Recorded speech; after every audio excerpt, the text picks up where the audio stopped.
Hey everyone, welcome to Tuesday with Pastor Dan. I've been thinking about what to talk about today, and it came to me that I sent out the newsletter article for September, and I didn't plagiarize because I had permission to do so, but I used an article from I guess maybe that was August, from a friend back in Donaldsonville, and it was about who taught him to pray.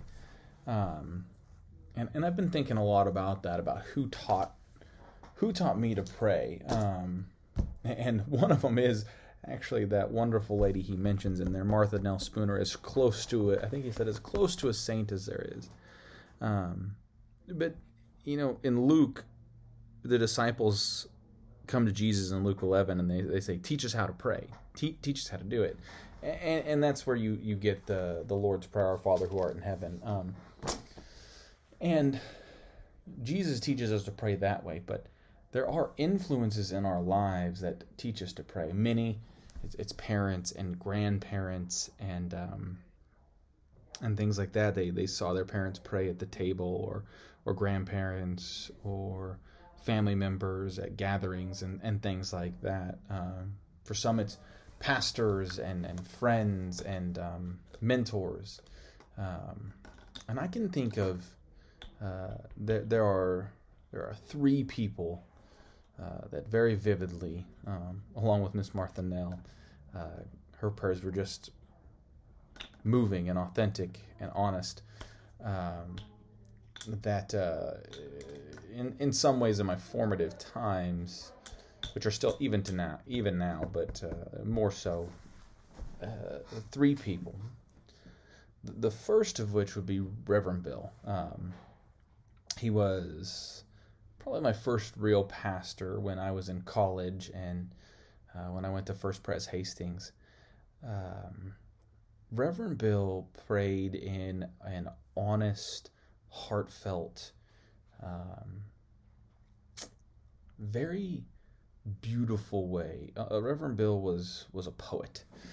He is incredible with his words, and they were always well thought out. And so that taught me in many ways prayer, to think about it, to be conscious of it. The next two both were at seminary. The first of which was Roger Nishioka. And Roger's way of praying was breathe in the grace of God, breathe out the grace of God onto other people, breathe in the grace of God, breathe it out. And then he would take this breath. Like inspiration hit him. Roger taught me in my prayers to listen, to be inspired, to hear what God was doing, to breathe, to stop, to pause. Prayer was a moment to pause and to reconnect. And then the last was the Reverend Dr. David Bartlett, or just David. No more authentic, real person did I ever know. His prayers to open class each and every day reflected the needs of the many and the few. They were prayers that inspired hope and caused action.